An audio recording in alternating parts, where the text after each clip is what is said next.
예, 오늘 말씀은 정의로 다스릴 한 왕이라는 제목으로 이사야서 32장 1절에서 20절의 말씀을 가지고 함께 나눠보도록 하겠습니다. 지금 우리 모두는 코로나19에 즈음하여 전 세계적으로 매우 불안한 시대를 살고 있습니다. 거기에 대한 반응으로 예수 잊어버리려고 트롯에 취해보기도 하고 청정지역인 시골에 여행을 가기도 합니다. 그러나 이 문제는 백신이 나오기 전까지는 쉽게 해결되어지지 않을 것 같습니다. 잠시 잡힌 것 같다가도 한 사람의 확진자로 인해 수백만 명이 순식간에 전염되기 때문입니다. 이렇게 모이지 못하는 시기에는 교회뿐만이 아니라 모든 정치, 경제, 사회, 문화가 다 파괴되어지는 것 같습니다. 질병 하나에 이렇게 사람이 무능력해지는 것을 새삼 통감하게 됩니다. 이러한 때 우리 모두는 어떠한 생각을 가지게 되나요? 이 또한 지나가리라, 이러한 문구로 숨 죽이고 있는 것이 정답일까요? 네, 그것도 하나의 방편이라고 생각은 하지만 정답은 아니라고 생각을 합니다. 왜냐하면 이러한 생각의 저변에는 자신의 생각을 컨트롤하면 해결할 수 있다는 것에 근거하기 때문입니다. 그렇다면 과연 우리가 우리 자신의 생각을 컨트롤하면 모든 문제를 다 해결할 수가 있을까요? 그러나 성경은 우리 인간 스스로를 컨트롤할 수 없다고 말씀하고 있습니다. 우리 인간은 그저 피조물일 뿐이라는 것입니다. 주인은 하나님이시라는 것입니다. 하나님은 토기장이, 우리는 진흙이라고 로마서 9장 20절에서 21절은 말씀하고 있습니다. 모든 것은 하나님의 손 안에 있다는 것이죠. 우리의 생사화복과 이 모든 우주 만물의 역사를 주관하고 계시는 분은 온 우주의 창조주이신 하나님이시라는 것입니다. 그러기에 지금의 모든 상황과 사건들의 배후에는 하나님이 함께하고 계신다는 것입니다. 그것은 우리 모두를 합력해서 구원에 이르도록 하시기 위한 하나님의 섭리라고 보아도 될 듯합니다. 물론 인간들이 잘못해서 그렇게 된 원인도 있지만요. 이렇게 우리 모두는 우리 인생을 하나님과 연관시키지 않으면 정답을 찾을 수도 없고 항상 불안한 상태에서 좌충우돌할 것입니다. 그러나 정의로 다스릴 한 왕이신 예수 그리스도를 우리 안에 모셔드릴 때 모든 문제는 해결됩니다. 지금의 현 상황뿐 아니라 미래의 영원한 천국까지도 보장을 받게 됩니다. 오늘 본문을 통해서 살펴보도록 하겠습니다. 오늘 본문 전체의 줄거리를 살펴보면은 전 단락에서 보면 예루살렘은 총체적으로 부패하였습니다.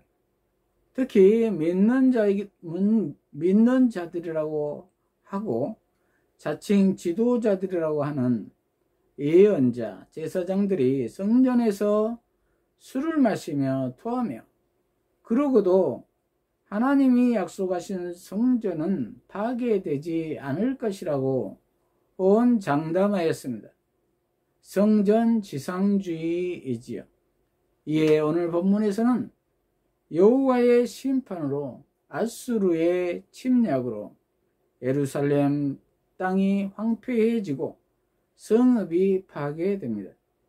포도나무가 자라던 땅에는 가시와 찔레가 자라고 많은 사람이 살던 성읍은 짐승의 소굴이 됩니다. 여호와의 극적인 간섭으로 예루살렘이 아수르에 함락되지는 않지만 유다 땅은 벌어진 전쟁으로 인해 회복 불가능한 폐허 상태가 되었습니다.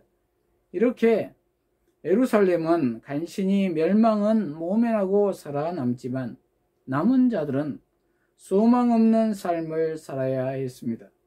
그리고 그들은 생존도 힘들 뿐만이 아니라 회복은 기대할 수도 없는 꿈이었습니다. 그러나 이렇게라도 아수르의 침략에서 예루살렘을 구원해 주신 여호와께서 당신 백성의 절망적 실존에도 개입을 하십니다. 그분께서는 위에서부터 영을 부어 주셔서 새로운 출발을 가능하게 해 주십니다. 그 영은 예수 그리스도입니다. 예수 그리스도는 영이신 성령님입니다. 오늘 본문을 통해서 살펴보도록 하겠습니다. 첫째로 보아라입니다. 1절에 보면 보아라, 장차 한 왕이 정의로 통치하고 지도자들이 공평으로 다스릴 것인데 그 사람은 마치 바람을 피하는 대피소와 같겠고 폭우를 가리는 곳 같을 것이며 메마른 땅의 물줄기 같으며 고단하고 지친 땅에 큰 바위 그늘 같을 것이니 이렇게 기록되어 있습니다. 보아라 그랬습니다. 무엇을 보라는 것입니까? 장차 한 왕이 정의로 통치하고 지도자들이 공평으로 다스릴 것을 보라는 것입니다. 장차는 그때입니다. 예수 그리스도가 왕으로 통치하실 때, 구원의 때, 하나님 나라가 실현되는 때입니다. 그때에는 하나님의 정의가 실현되어 통치될 것입니다. 그리고 이 땅의 지도자들도 공평으로 다스릴 것입니다. 얼마나 이상적인 나라입니까?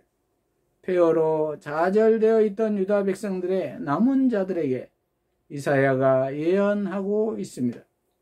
좀 더 구체적으로 그 나라는 바람을 피하는 대피소와 같을 것이고 폭우를 가리는 곳 같을 것이고 메마른 땅의 물줄기 같을 것이고 고단하고 지친 땅에 큰 바위 그늘 같을 것이라고 했습니다. 이 얼마나 소망이 넘치는 표현입니까? 누구 안에 있을 때를 말합니까? 예수님 안에 있을 때를 말합니다. 장차 오실 왕 예수 그리스도가 우리를 통치하실 때입니다. 저와 여러분은 어느 때에 있으십니까? 쉬운 말로 저와 여러분은 예수님 안에 있으십니까? 예수님 안에 있을 때 우리 모두는 대피소, 폭우를 가리는 곳, 메마른 땅의 물줄기, 고단하고 지친 땅의 바위 그늘 같을 것이라고 했습니다. 그러므로 우리 모두는 온전히 예수님만을 바라봐야 될 줄로 믿습니다. 그리할 때 모든 문제를 해결받으실 것입니다. 그런데 우리 모두는 실패하여 폐허가 되어 좌절되어 있을 때 누구에게 위로를 구합니까? 누구에게 손을 내밉니까? 누구를 바라보십니까? 우리는 나 혼자 힘으로 해결해 보려고 잔머리를 굴립니다. 그러나 결국 진흙인 우리는 아무것도 할 수 있는 것이 없다는 것을 깨달을 것입니다. 그것은 우리가 죽음을 이길 수 없는 것과 같습니다. 또한 우리 모두에게 복이 되는 것은 이사야에게는 장차 오실 왕이지만은 지금 우리에게는 이미 와 계신 예수님이십니다. 우리 모두가 마음의 문을 열기만 하면 우리와 함께 하시는 예수님입니다. 그러므로 온전히 예수님을 바라보는 저와 여러분이 되시기를 바랍니다. 그러나 예수님은 아직 완성되지 않는 이미와 아직 사이에 중첩된 상태에 계십니다. 그러므로 우리 모두가 예수님의 재림을 기다려야 할 이유입니다. 하지만 지금도 우리 모두는 이미 와 계신 예수님으로 인해서, 성령님으로 인해서 어렴풋이 하나님 나라의 실상을 경험하고 살 수가 있습니다.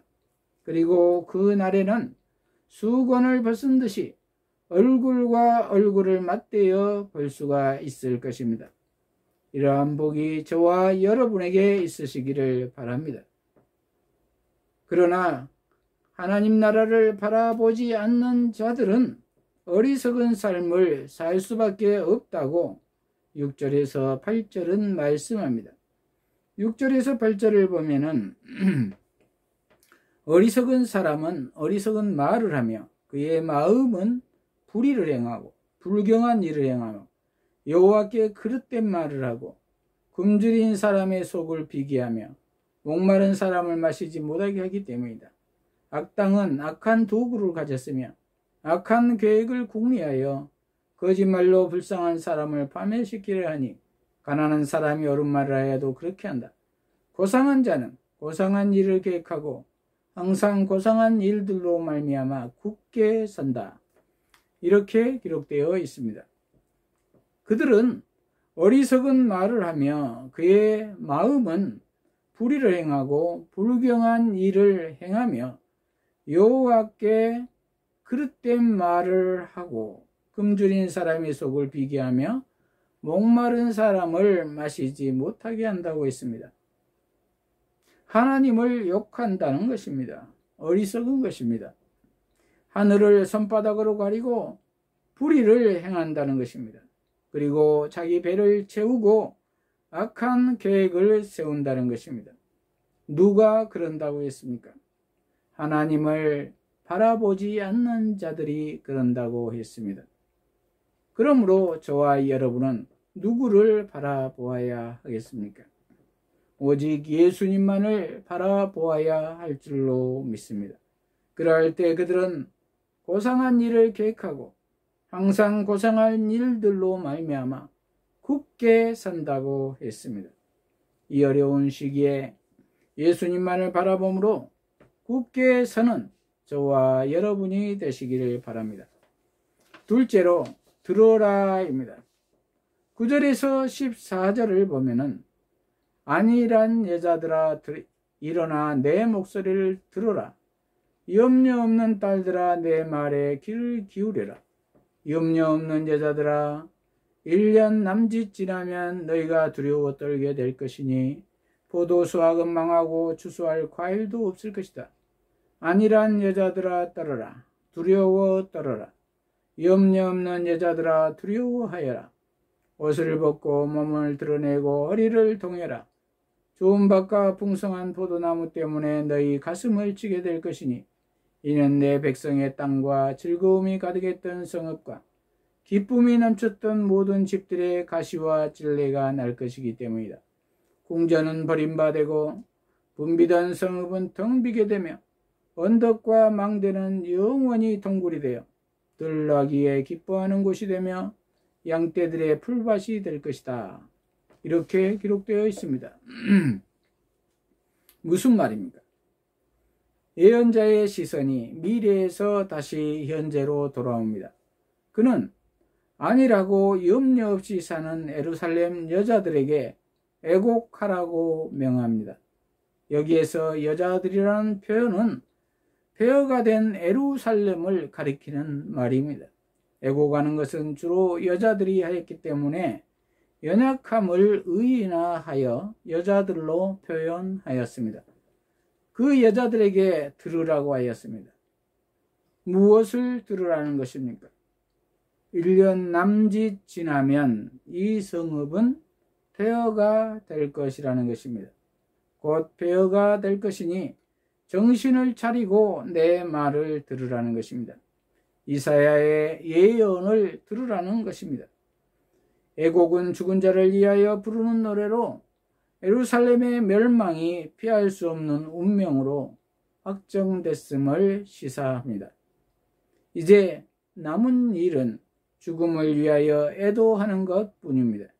그러나 태평스럽게 사는 자들은 파국적 재앙이 바로 문 앞에 다가왔는데도 이를 깨닫지 못합니다. 1년 남짓 지나면 이들은 현실화된 재앙 앞에서 당황할 것입니다. 그 재앙이 곧 다가올 것이라는 것입니다.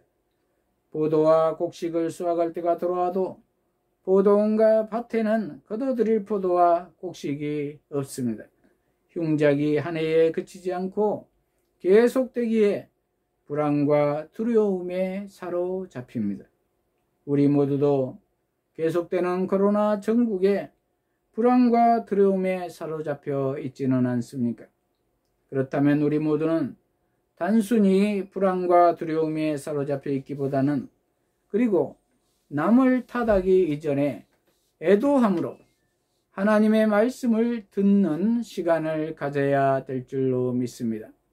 골방에 들어가서 가슴을 치며 회개하며 왜 이러한 일이 일어났는지 물어야 할 줄로 믿습니다.